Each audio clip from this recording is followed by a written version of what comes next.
बातमी आहे प्रभाग क्रमांक 15 मधील भाजपा उमेदवारांच्या प्रचार शुभारंभाची।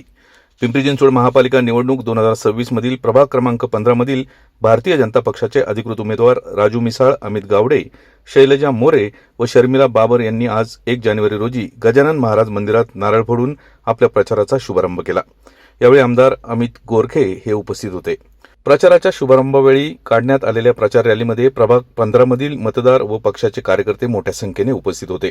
या दरम्यान नागरिकांनी या चारही उमेदवारांनी प्रभागात केलेल्या विकास कामांचा उल्लेख करत त्यांचा विजय निश्चित असल्याचा विश्वास व्यक्त करत रस्ते, पाणीपुरवठा, स्वच्छता, उद्याने व नागरी सुविधांच्या माध्यमातून झालेला विकास पाहता या निवडणुकीत भाजपचाच विजय होईल असा सूर उपस्थितांमधून ऐकायला मिळाला। या संपूर्ण बातमीचा आढावा घेतला आहे आमचे प्रतिनिधी प्रसन्न तरडे यांनी। पाहूयात।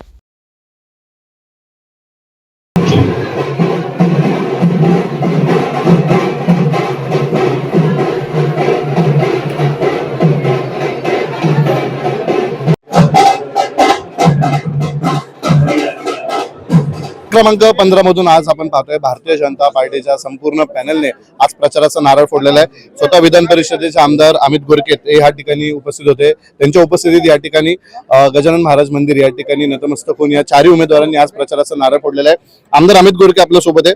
खरं तर या चारही उमेदवारांनी आज प्रचाराचा नारळ या ठिकाणी फोडलाय। एकंदरीत आपण पाहतोय 100% भाजपा अशी घोषणा जी आहे ती आपल्या पक्षाकडून देण्यात आली होती। कुठेतरी आपण पाहतोय चारही उमेदवारांचं या ठिकाणी पारडं जड दिसतंय, नागरिकांचा मोठा प्रतिसाद मिळतोय। एकंदरीत काय सांगाल?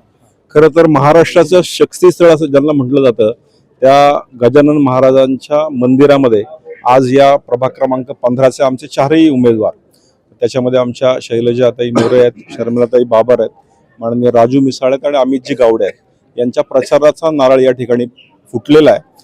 आणि मी अत्यंत खात्रीपूर्वक सांगतो, पिंपरी चिंचवड शहरातलं सगळ्यात जास्त मतांनी निवडून येणारं हे पॅनल ठरणार आहे, कारण एवढा चांगला रिस्पॉन्स पूर्ण प्राधिकरणातून येतोय। आणि हे सगळे श्रेय आमच्या भारतीय जनता पार्टीतल्या तळागाळातल्या या ठिकाणच्या असलेल्या कार्यकर्त्यांना आहे। कार्यकर्त्यांची या ठिकाणी भावना होती की अनेकांना या ठिकाणी खऱ्या अर्थानं तिकीट मिळालं नाही, त्यांची इच्छा होती, पण आज तेही या सगळ्या प्रवाहात सामील झालेत, कारण भारतीय जनता पार्टीचा कार्यकर्ता पक्षाला मानणारा कार्यकर्ता आहे। आणि हा जो पॅनल आहे या पॅनलला निवडून आणण्यासाठी ह्या सर्वसामान्य आणि तळागाळातल्या कार्यकर्त्यांची मदत होणार आहे। त्यामुळे आजचा हा खऱ्या अर्थानं नारळ जो फुटलाय तो प्रचाराचा नारळ नसून हा विजयाचा नारळ आहे असं म्हटलं तरी वावगं ठरणार नाही। तुमचं खरं तर बारकाईने लक्ष या प्रभागाकडे लागू नये, आपण पाहतोय मोठा प्रतिसाद मिळतोय, तुम्ही देखील बारकाईने लक्ष देऊन या ठिकाणी फिरताय। एकंदरीत कसा प्रतिसाद आहे मतदारांचा, तुमच्यापर्यंत काय प्रतिक्रिया? या प्रभागामध्ये मतदारांचा प्रतिसाद खूप चांगला आहे। मी मागेही सांगितल्याप्रमाणे या प्रभागात आमचे असलेले माननीय अनुपजी मोरे असतील, माननीय RS कुमार साहेब असतील, आमचे सलीमजी शिकलगार असतील, अतुलजी इनामदार असतील, सगळेच कार्यकर्ते या ठिकाणी सक्षम असे कार्यकर्ते आहेत। आणि या ठिकाणी प्रभागातनं जो रिस्पॉन्स येतोय, भारतीय जनता पार्टी हा खऱ्या अर्थानं लोकांना न्याय देणारा पक्ष आहे, म्हणूनच या आमच्या भारतीय जनता पार्टीमध्ये अनेक जण यायला इच्छुक होते आणि आलेत।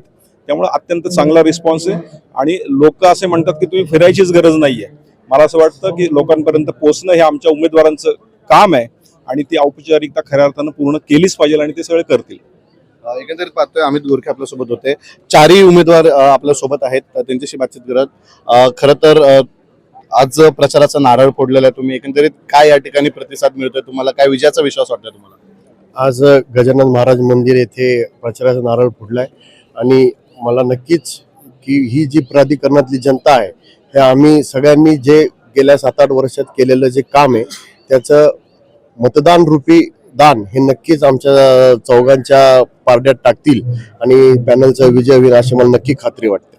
कोणते मुद्दे घेऊन तुम्ही या ठिकाणच्या मतदारांसमोर जातात, काय प्रतिसाद तुम्हाला मिळतो मतदारांचा? काही भागामध्ये पाण्याचा प्रॉब्लेम आहे, कचऱ्याचा प्रॉब्लेम आहे, गॅस पाईपलाईन करायची आम्हाला, सुरळीत पाणी, कचरा, लाईट आणि डॉगची जी समस्या आहे जी भेडसावती आहे याच्यावर आम्ही चौघं मिळून नक्की काम करू। चौघही पहिल्यांदा दोघं एका विचारायचे होते, अमित शेट एका विचारायचे होते, मी एका विचारायचं होतो, आता चौघं आम्ही एका विचारायचे असणार आहे। त्यामुळं या प्राधिकरणाचा विकास जो काही राहिला तो झाल्याशिवाय राहणार नाही। तुम्हाला कसा प्रतिसाद मिळतो मतदारांचा? तुम्ही रोज फिरते, आज तर फक्त औपचारिकता होती, जसं अमित दादांनी सांगितलं की आज तर विजयाचा नारळ फुटलेला आहे। कारण मी पण माझी 4थी टर्म आहे, 3 टर्म निवडून आलो, त्यामुळं लोकांच्या आज मनातलं बाहेर येत आहे। कारण ज्या पक्षात मी गेलोय तर तिथं माझं असं स्वागत केलं, आम्ही तर मत देत होतो तुम्हाला, तर आज तुम्ही आमच्या बरोबर आलाय त्याचा आनंद आम्हाला खूप चांगला आहे. म्हणून तर निश्चित आपण पाहतोय राजू मिसळ आपल्या सोबत आहेत, त्याचबरोबर दोन्ही महिला उमेदवार देखील आपल्या सोबत आहे. बाबरते आहेत. एकंदरीत काय सांगाल तुम्ही, महिलांचा मोठा पाठिंबा तुम्हाला मिळतोय, घरोघरी तुम्ही प्रचाराला जाताय, महिलांचा मोठा प्रतिसाद मिळतोय, काय सांगाल? खरोखरच मला प्रथम मी भारतीय जनता पक्षाचे खूप आभारी आहे की परत एकदा माझ्यावर त्यांनी विश्वास टाकला आणि ह्या सगळ्यांच्या प्रयत्नांनी, कार्यकर्त्यांच्या प्रयत्नांनी मला पुन्हा एकदा तिकीट मिळालं आणि काम करण्याची संधी दिली. आणि मला महिलांचा एवढा पाठिंबा आहे की सगळ्या महिला म्हणतात, म्हणजे प्रचाराला गेले की तुम्ही नाही आला तरी चालेल, तुम्ही जिथं पोचला नाही तिकडे तुमची शक्ती खर्च करा. पण आम्ही 9 वर्ष एवढं काम केलेलं आहे सगळ्यांनी, त्यामुळं खरंच जनता आमच्यावर खूप खुश आहे आणि परत एकदा आम्ही सगळे विजय होणच तुमच्या समोर येऊ. शैलेश, आपण पाहतोय खरं तर तुम्हाला प्रचाराची गरज नाही, अनुपदादांनी सगळी प्रचाराची धुरा सांभाळलेली आहे, प्रतिसाद चांगला मिळतोय. एकंदरीत काय भावना आहेत तुमच्या? आज प्रचाराचा नारळ फोडलेला आहे, काय प्रतिसाद आहे मतदारांचा तुमचा? महाराष्ट्राचे आराध्य दैवत छत्रपती शिवाजी महाराज यांना आम्ही शतशत कोटी प्रणाम करतो. आणि आपण ज्या प्रणाम बसलेलो आहोत गजानन महाराज यांना शतशत कोटी प्रणाम करते. आणि आज आपण इतक्या मोठ्या संख्येने बघता आहात. मी सांगेन की सगळ्या जनतेचा आम्हाला प्रतिसाद आहे, देवाचा आशीर्वाद आहे आणि आम्ही विजयाचाच नारळ फोडलेला एवढंच म्हणेन आणि थांबेन. जय श्रीराम. आव्हान कोणाचं वाटतंय समोर तुम्हाला? तुमच्या पॅनलला आव्हान कोणाचं वाटतं? वाटतच नाही ना, आम्ही विजयाचाच नारळ फोडलाय ना. आव्हान कशाला, प्रश्नच नाही येणार मला. निश्चित आपण पाहतोय प्रभाग क्रमांक 15 मधील भारतीय जनता पार्टीचं संपूर्ण पॅनल आपल्या सोबत होतं. खरं तर आमदार अमित गोरके या ठिकाणी होते, त्यांनी देखील या ठिकाणी प्रचाराचा नारळ फोडलाय. मात्र त्यांनी विश्वास व्यक्त केलाय की हा प्रचाराचा नारळ नसून तर हा विजयाचा नारळ जो आहे तो आम्ही फोडलेला. आपण वेळोवेळी या ठिकाणचे अपडेट तुमच्यापर्यंत पोहोचत राहणार आहोत. व्हिडिओ जर्नलिस्ट भामदास शिवराज, प्रसन्न तरडे आपला.